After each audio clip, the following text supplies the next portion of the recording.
Today is Sunday, February the 9th.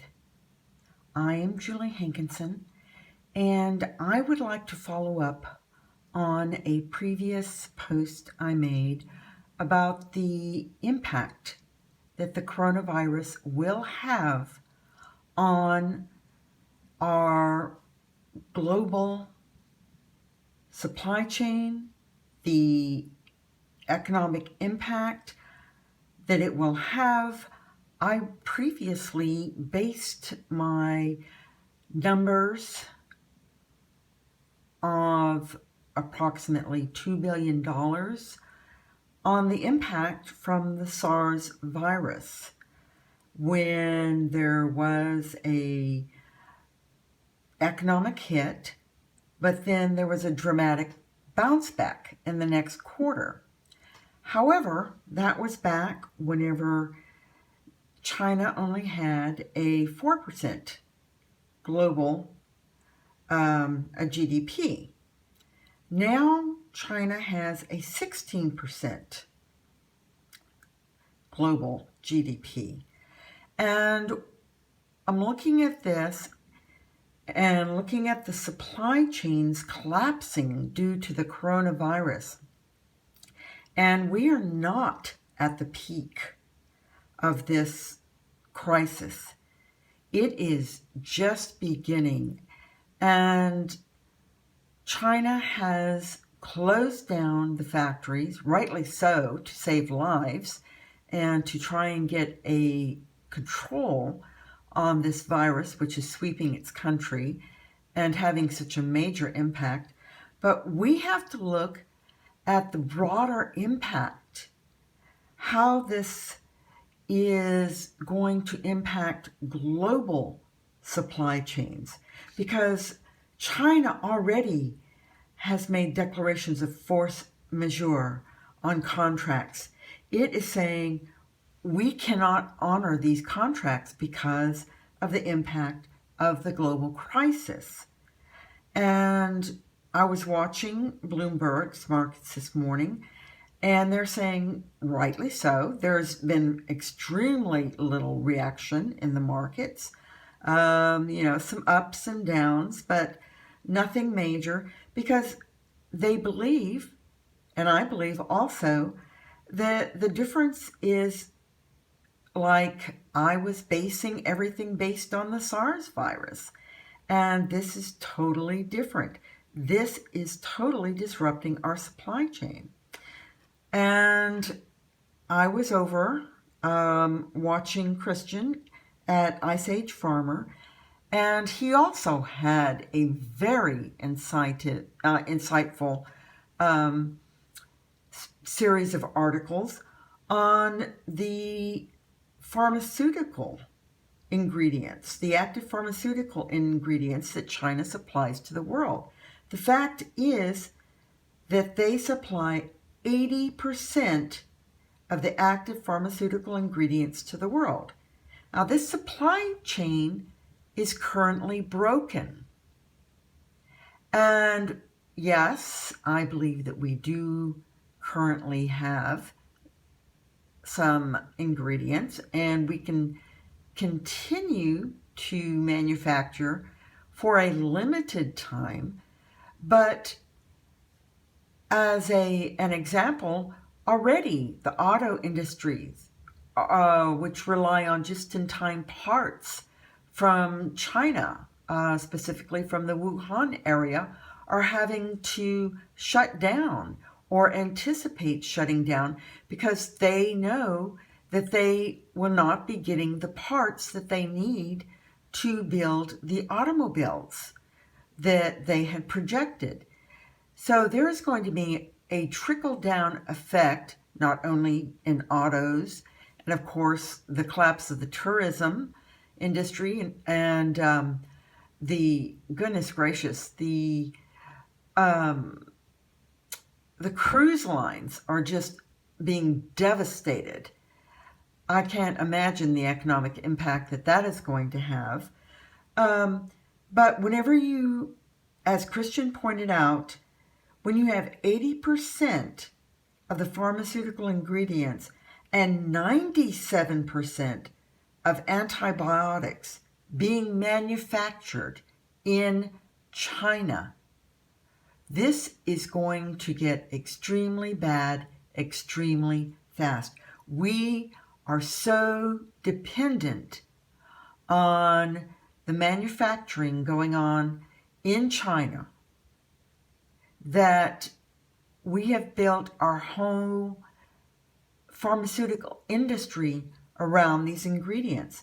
As a matter of fact, heparin, the heart surgeries have had to be postponed because heparin is manufactured from pig intestines in China, and they had to slaughter over half of their pig supply because of the swine flu. This has caused a shortage of heparin, and in the United States already, surgeons have had to reschedule heart surgeries because of a shortage and a reduction in the supply. So they're having to look at how bad someone needs heart surgery before they will schedule surgery for them. So we are looking at some major impacts that I believe we really have not anticipated.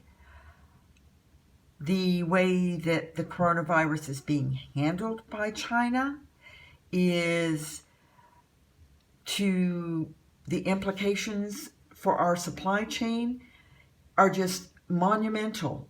We have a global impact due to the collapse of the supply chains. And this is going to cause global trade chaos. And I really believe that ultimately this will be the trigger. This will be the black swan that triggers a 2020 worldwide recession. Because when factories that are closed in China then cannot provide the just-in-time supply items needed throughout the world that we are dependent on, this will also cause other supply disruptions and other factories to have to be closed or to go on reduced production schedules. And I can't help but think that we might have some hoarding going on. If you can't get your antibiotics, I can anticipate that people will go to their doctor and get a prescription written for antibiotics and then get it filled, because there will be the preppers and the people that are forward thinking who will anticipate this and will be out there getting their antibiotics and refilling their prescriptions. And this can cause an extra blip or an extra strain on current supplies, which it will be like a domino effect. You think, oh, I'm going to rush out and get my prescription filled, which is what I'm thinking. And then if several thousand of us do that, all of a sudden this has a strain or an impact on already reduced pharmaceuticals. And I am definitely not going to tell you not to do this, because if you rely on your monthly or weekly drug supply, you had better stock up, because you need to protect yourself and your family and even your pets. And if you're dependent on these drugs and all of a sudden you don't have them for a month, there are people that will die or they will be off their meds.